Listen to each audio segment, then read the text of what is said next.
Saudi अरब एक ऐसे देश में स्थित है जिसे लगभग पूरा का पूरा रेत ने निगल रखा है। देश की 95% से अधिक भूमि रेगिस्तान है और यहां वर्षा लगभग न के बराबर होती है। इसके बावजूद सऊदी अरब ने एक ऐसा काम कर दिखाया है जिसकी कल्पना करना भी मुश्किल है। लाल सागर से पूरे देश तक पानी पहुंचाने वाली एक विशाल स्टील पाइपलाइन प्रणाली का निर्माण। हर दिन अरबों लीटर समुद्री पानी बड़े बड़े डिसैलिनेशन कॉम्प्लेक्स में खींचा जाता है। वहां से इसे हजारों किलोमीटर तक फैले पाइपलाइन नेटवर्क के माध्यम से रेगिस्तान के अंदर पंप किया जाता है।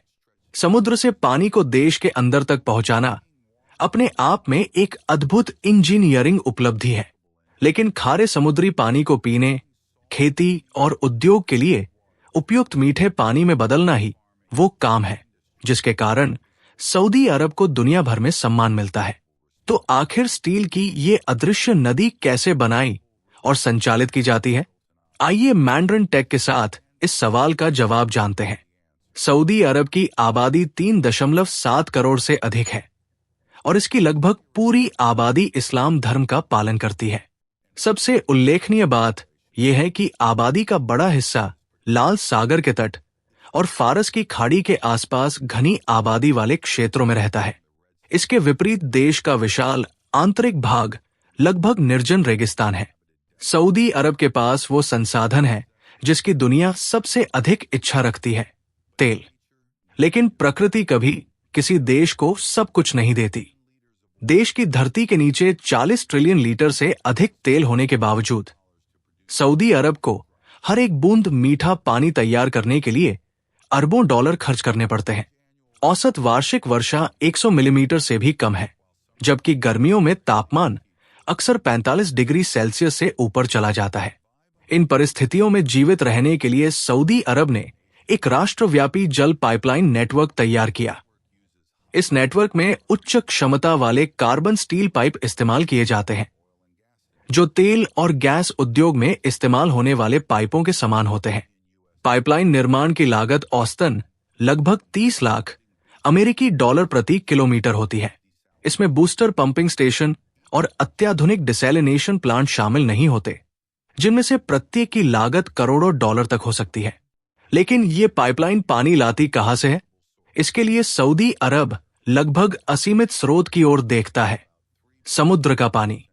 हालांकि समुद्री पानी में लगभग 3.5% नमक होता है, इसलिए इसे सीधे पीना या सिंचाई में इस्तेमाल करना संभव नहीं है।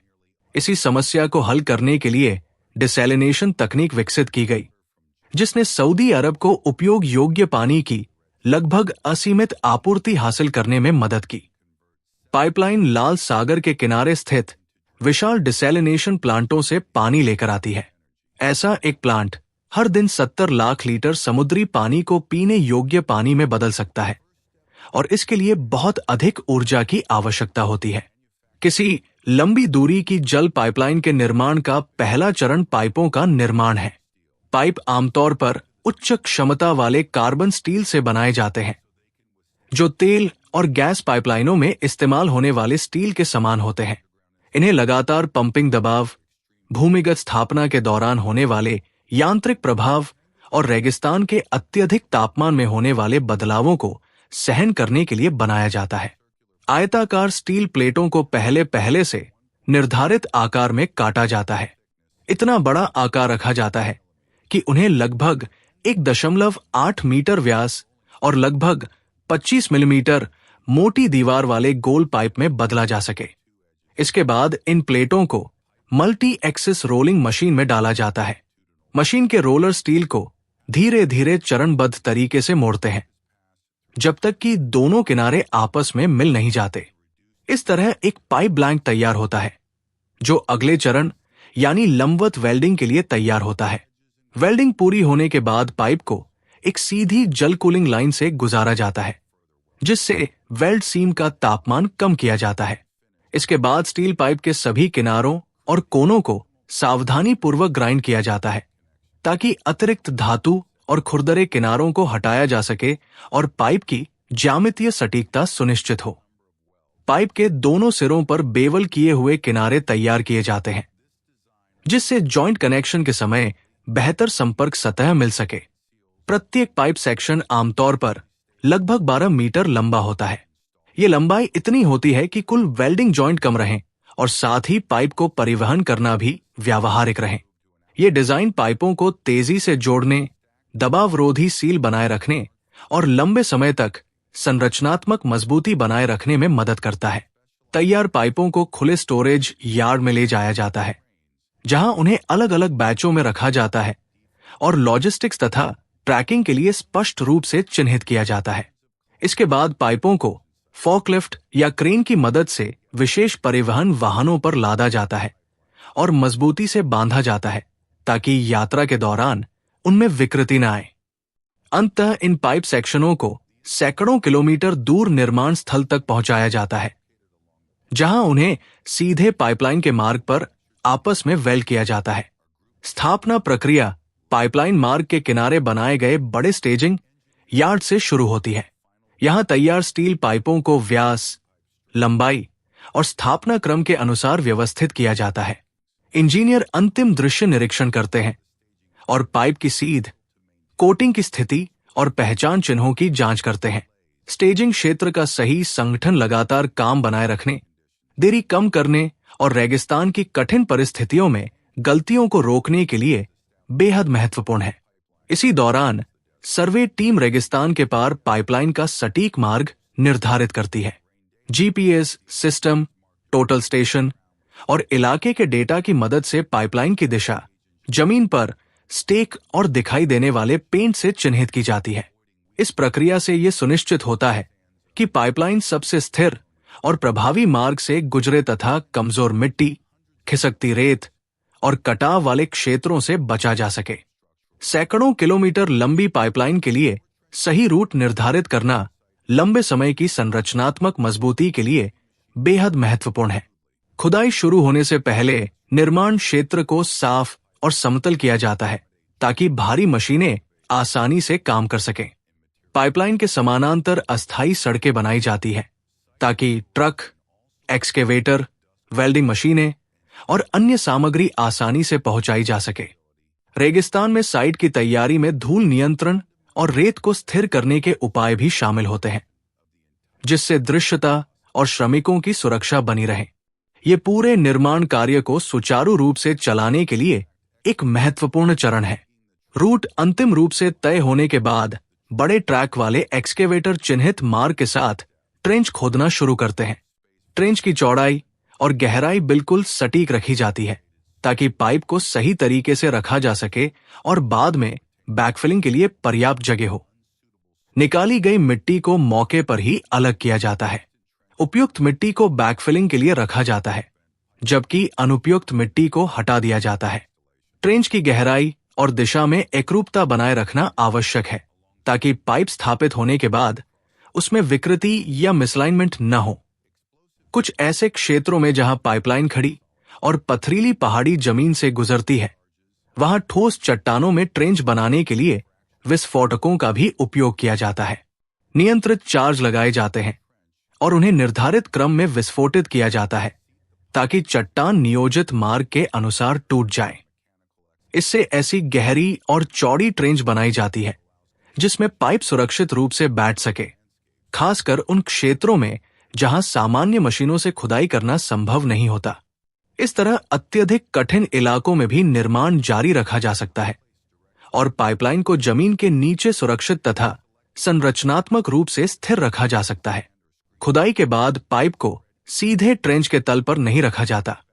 पहले चुनी हुई सामग्री जैसे बारीक रेत या स्क्रीन की गई मिट्टी की एक परत नीचे बिछाई जाती है। ये बेडिंग लेयर भार को समान रूप से वितरित करती है और पाइप पर पड़ने वाले तनाव को कम करती है। बेडिंग को समतल करके हल्के तरीके से कॉम्पैक्ट किया जाता है ताकि सही ऊंचाई प्राप्त हो सके। रेगिस्तान की ढीली और सूखी मिट्टी में ये चरण लंबे समय की स्थिरता के लिए अत्यंत महत्वपूर्ण है। बड़े व्यास वाली पाइपलाइनों के लिए लगभग 40 मीटर चौड़ा निर्माण कॉरिडोर पहले से तैयार किया जाता है। इससे पूरा इंस्टॉलेशन कार्य लगातार आगे बढ़ सकता है और औसतन लगभग 1.5 किलोमीटर प्रति दिन की गति से पाइपलाइन बिछाई जा सकती है। लगभग 18 मीटर लंबे पाइप सेक्शनों का उपयोग फील्ड वेल्ड की संख्या कम करने के लिए किया जाता है। हालांकि इससे उठाने, परिवहन और सटीक अलाइनमेंट की आवश्यकताएं काफी बढ़ जाती है। वेल्डिंग स्थल पर एक hydraulic internal lineup clamp pipe के जॉइंट के अंदर लगाया जाता है।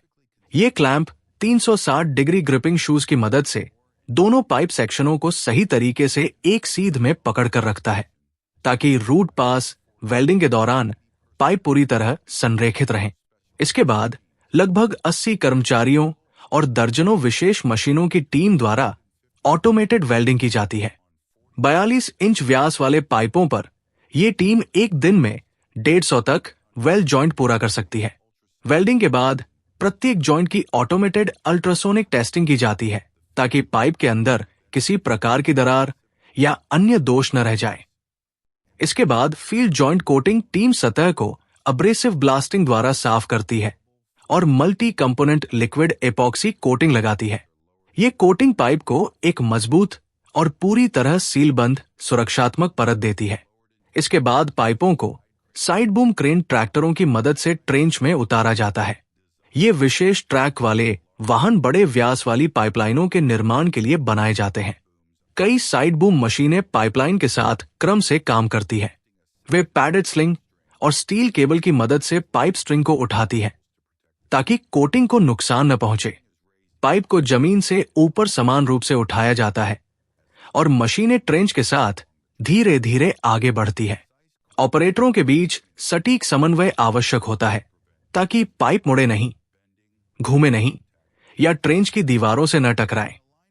जब पाइप सही स्थिति में आ जाता है तो उसे धीरे धीरे सेंटीमीटर दर सेंटीमीटर ट्रेंच के अंदर उतारा जाता है। वो तैयार बेडिंग के ऊपर ट्रेंच के बीचों बीच टिक जाता है। पूरी प्रक्रिया के दौरान सर्वेयर पाइप की ऊंचाई, सीध और प्राकृतिक वक्रता की निगरानी करते रहते हैं, ताकि उस पर कोई अतिरिक्त तनाव न पड़े। यह तरीका तेज, नियंत्रित और बेहद सटीक पाइप स्थापना की अनुमति देता है और लंबे सीधे रेगिस्तानी मार्गों के लिए विशेष रूप से उपयोगी है। पाइप के अपनी जगह पर पहुंचने के बाद ट्रेंच को कई परतों में बैकफिल किया जाता है। पहली परत बारीक सामग्री की होती है, ताकि पाइप की कोटिंग सुरक्षित रहे। इसके बाद पहले निकाली गई मिट्टी का उपयोग किया जाता है। हर परत को मशीनों द्वारा कॉम्पैक्ट किया जाता है, ताकि आवश्यक घनत्व प्राप्त हो सके और भविष्य में मिट्टी बैठने की समस्या कम हो। रेगिस्तानी क्षेत्रों में, जहां हवा और अत्यधिक तापमान मिट्टी की संरचना को प्रभावित कर सकते हैं, सही कॉम्पैक्शन पाइपलाइन की लंबी उम्र के लिए बेहद महत्वपूर्ण है। अब पानी प्राप्त करने की प्रक्रिया शुरू होती है। समुद्र का पानी सीधे खुले समुद्र से खींचकर डिसैलिनेशन प्लांट तक पहुंचाया जाता है। बड़े इनटेक पाइप समुद्र के अंदर लगाए जाते हैं। स्थापना दल प्रत्येक सेक्शन को सावधानी पूर्वक सही स्थिति में रखते हैं और भारी लिफ्ट क्रेन की मदद से उन्हें समुद्र में नीचे उतारते हैं। जैसे जैसे पाइपलाइन समुद्र तट की ओर बढ़ती है, अलग अलग पाइप सेक्शन को क्रम से जोड़ा जाता है और एक लगातार चलने वाली पाइपलाइन तैयार की जाती है। क्योंकि यह सिस्टम लगातार हाइड्रोलिक दबाव में काम करता है, इसलिए सही अलाइनमेंट बहुत महत्वपूर्ण होता है। अंतिम असेंबली पूरी होने के बाद इनटेक पाइप को स्ट्रक्चरल सपोर्ट फ्रेम से मजबूत किया जाता है और समुद्र की तलहटी में सुरक्षित रूप से एंकर किया जाता है। डिसैलिनेशन प्रक्रिया समुद्री पानी को पाइपलाइनों के माध्यम से खुले इनटेक स्क्रीन तक लाने से शुरू होती है। पानी समुद्र के किनारे से कुछ 100 मीटर दूर से खींचा जाता है। वहां लगे अवरोध और इनटेक फिल्टर बड़े तैरते कचरे और समुद्री जीवों को अंदर जाने से रोकते हैं। 63 सेंटीमीटर व्यास वाला एक पाइप प्रतिदिन लगभग 1.5 करोड़ लीटर पानी खींच सकता है। यह प्रति मिनट 10,000 लीटर से भी अधिक है। इनटेक पॉइंट पर शक्तिशाली पंप समुद्री पानी को प्लांट की ओर भेजते हैं। जब समुद्री पानी खींचा जाता है तो जेलीफिश, केकड़े और कभी कभी छोटी मछलियां भी सिस्टम में आने की कोशिश कर सकती है। इन जीवों को रोकने के लिए बड़े स्क्रीन लगाए जाते हैं, जो लगभग 4.5 मिलीमीटर से बड़े कणों या जीवों को अंदर जाने से रोकते हैं। इसके बाद पानी और भी महीन स्क्रीन से होकर गुजरता है, जो बाकी बड़े कणों को हटा देती है। बड़े जीवों और कचरे को हटाने के बाद भी पानी में बहुत सारी महीन निलंबित मिट्टी और कण मौजूद रहते हैं। इस समस्या का समाधान फिल्ट्रेशन प्रक्रिया द्वारा किया जाता है। ये प्रक्रिया ऐसे टैंकों में होती है जहां पानी गुरुत्वाकर्षण के प्रभाव से रेत की कई परतों से नीचे की ओर गुजरता है। रेत के कणों के बीच की जगह इतनी छोटी होती है कि पानी गुजर सकता है, लेकिन निलंबित कण उनमें फंस जाते हैं। रेत पानी की दिशा के विपरीत लगातार नीचे की ओर चलती रहती है और गंदगी के कण रेत की सतह से चिपक जाते हैं।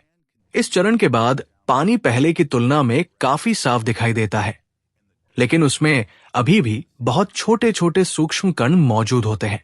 लगभग मानव बाल की मोटाई के 10वें हिस्से से बड़े कणों को हटा दिया जाता है। इसके बाद बड़े पैडल पानी को हिलाते हैं और प्लांट में 2 रसायन डाले जाते हैं, सोडियम हाइपोक्लोराइड जो एक कीटाणुनाशक है और फेरिक क्लोराइड जो एक कोएगुलेंट है। कोएगुलेंट बेहद छोटे मिट्टी और कचरे के कणों को आपस में जोड़कर बड़े फ्लॉक्स में बदल देता है। ये बड़े कण फिर टैंक के तल में बैठ जाते हैं। अब अधिकांश गंदगी हट चुकी होती है, लेकिन पानी अभी भी डिसैलिनेशन के लिए पर्याप्त साफ नहीं होता। फिल्ट्रेशन के बाद पानी कार्ट्रिज फिल्ट्रेशन सिस्टम में प्रवेश करता है। ये रो से पहले अंतिम सुरक्षा चरण होता है। हर हाउसिंग के अंदर कई कार्ट्रिज लगे होते हैं जो अत्यधिक संकुचित फाइबर की परतों से बने होते हैं और इनके पोर्स का आकार 1 से 5 माइक्रोन तक हो सकता है। जब पानी कार्ट्रिज के बाहर से अंदर की ओर जाता है तो सूक्ष्म कण फाइबर की परतों के बीच फंस जाते हैं, जबकि साफ पानी कार्ट्रिज की दीवार से होकर आगे निकल जाता है।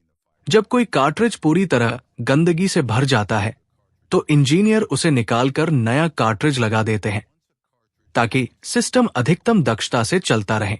इसके बाद समुद्री पानी सबसे महत्वपूर्ण चरण में पहुंचता है, नमक को अलग करने की प्रक्रिया। नमक को हटाना बेहद कठिन होता है क्योंकि नमक के आयन पानी के अणुओं के साथ इलेक्ट्रोस्टैटिक आकर्षण के कारण मजबूती से जुड़े रहते हैं। इस बंधन को पार करने के लिए अत्यधिक दबाव की आवश्यकता होती है। पानी रिवर्स ऑस्मोसिस यानी रो प्रक्रिया में प्रवेश करता है। यही सबसे महत्वपूर्ण प्रक्रिया होती है।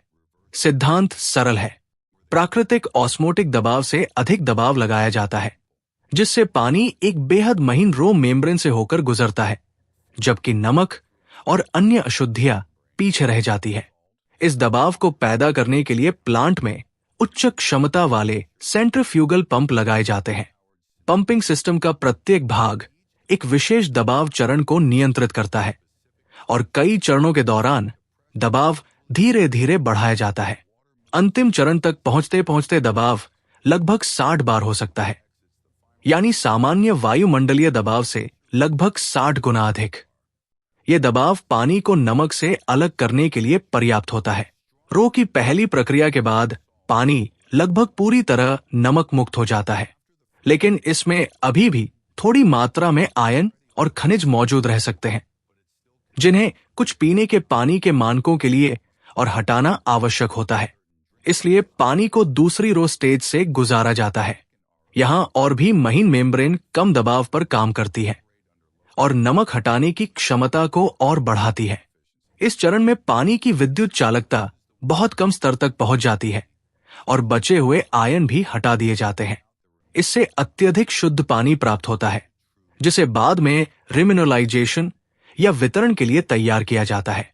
रो मेम्ब्रेन से निकलने के बाद पानी इतना साफ होता है कि सिंचाई के लिए भी इस्तेमाल किया जा सकता है, लेकिन मनुष्य के पीने के लिए इसका पीएच संतुलित करना आवश्यक होता है। इसके लिए प्लांट में पीएच को सुरक्षित स्तर पर लाने हेतु थोड़ी मात्रा में एसिड या अन्य बैलेंसिंग सॉल्यूशन मिलाया जाता है। डिसैलिनेशन के बाद पानी में सामान्य पेयजल की तुलना में आवश्यक खनिज बहुत कम होते हैं। इसलिए स्वाद और गुणवत्ता सुधारने के लिए कैल्शियम और मैग्नीशियम जैसे खनिजों की थोड़ी मात्रा दोबारा मिलाई जाती है। इस प्रक्रिया को रीमिनरलाइजेशन कहा जाता है। ये पानी के खनिज स्तर को बहाल करती है, पीएच और क्षारीयता को संतुलित करती है और पानी को प्राकृतिक स्वाद देती है। इस तरह पानी न केवल सुरक्षित बनता है, बल्कि पीने में अधिक स्वादिष्ट भी लगता है। अंतर डिसैलिनेशन के बाद ये पानी आधुनिक पाइपलाइन नेटवर्क के माध्यम से सऊदी अरब के आवासीय क्षेत्रों तक पहुंचाया जाता है और लोगों की पानी की जरूरत पूरी करता है। हालांकि इस पूरी प्रक्रिया की लागत बहुत अधिक है, लगभग $5 प्रति घन मीटर पानी। इसके मुकाबले अमेरिका में इतनी मात्रा के पानी की लागत कुछ दर्जन सेंट तक हो सकती है। तो अब आपने सऊदी अरब के इस अद्भुत जल तंत्र और समुद्री पानी को मीठे पानी में बदलने की पूरी प्रक्रिया को समझ लिया है। अगली बार फिर मिलेंगे।